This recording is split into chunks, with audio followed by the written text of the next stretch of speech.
Je vous emmène aujourd'hui à la rencontre d'un peintre, un sculpteur, un dessinateur, un créateur, un plasticien. Je ne sais plus vraiment comment il faudrait... Je vous emmène aujourd'hui à la rencontre d'un peintre, un sculpteur, un dessinateur, un créateur, un plasticien. Je ne sais plus vraiment comment il faudrait vraiment le présenter. Vous connaissez certaines de ses œuvres sans même que savoir que c'est lui qui les a créées. Entre autres, je veux parler du logo de la ville de Saint-Quentin, mais ça on va en parler avec lui, de la ville de Gauchy. C'est un personnage à part, il est au sommet de son art, il est en pleine exposition en ce moment à la MCL de Gauchy, et ce jusqu'au samedi 20 novembre. Mais on a voulu venir ici chez lui, et je le remercie de nous avoir accueillis dans son intimité, pour parler un peu de ce qui le motive, de ce qui le pousse depuis ce nombre d'années à faire de la création. Quels sont ses modèles, ses références, ses ambitions, ses réflexions. Et pour ça, je vais vous présenter Michel Krakowski. Suivez-moi. Salut Michel. Bonjour Bertrand. Tu vas bien? Très bien. Michel, c'est un plaisir d'être chez toi. Pour moi aussi, ça fait très longtemps que je ne t'ai pas vu. Ouais, ça fait un moment qu'on ne s'est pas vu. On a bossé ensemble, il me semble. Oui. Il y a de tout, hein. Il y a de la sculpture, il y a de la peinture. J'expliquerai après mon parcours, parce que en fait, là, actuellement, ce qui est dans l'atelier, c'est surtout des... Je revisite un petit peu l'art abstrait d'une certaine époque. Ouais. Et puis, donc, pour revisiter l'art abstrait, je travaille sur des séries avec des peintres que j'aime. Donc là, voilà, deux suites en cours, parce que c'est pas fini. Là-bas, il manque 3 ou 4 tableaux. Il faut que je les termine. Puis, il faut que je les mette en fonction des styles, hein, entre un Van Desburg et puis un Mondrian. Voilà. Il faudra, et puis des Malevich qui est là-bas. Ouais. Bon, on a envie de faire, il n'est pas fini, il faut faire à côté un autre pour continuer celui-là. Ouais. Et un autre, c'est comme avec ces suites-là, si je montre quelques détails de peinture de Mondrian par exemple, mais Mondrian, il n'y a pas que lui qui a fait de la... Il y a Malevich, il y a Vandenberg, il y a Herbin, voilà. Ouais. Et bon, je me suis un petit peu arrêté à ça, c'est parce que c'est...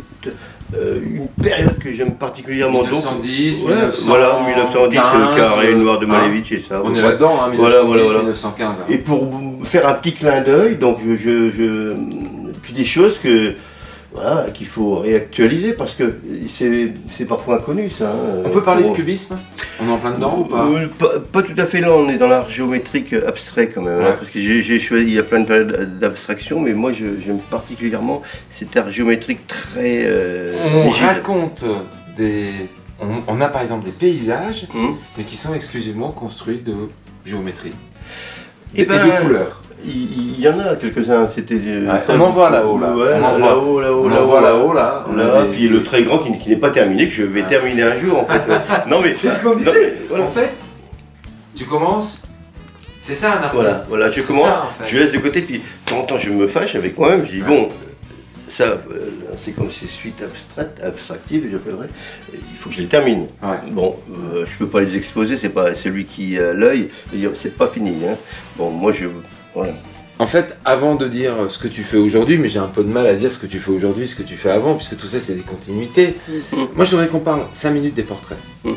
Qu'est-ce qui t'a amené à faire des portraits? C'est quoi? C'est Maurice Quentin de la Tour? T'es allé au musée et tu t'es dit ah c'est chouette, je vais faire des portraits? Non, c'est il y a plus de 18 ans à peu près. Hein. C'est le jour du décès de ma mère, voilà, et puis comme j'ai fait le portrait de mon père avant, je dis je vais faire le portrait de ma mère, voilà, pour me souvenir. Ouais. Et puis c'était une journée comme les autres, il y avait toujours des amis, etc.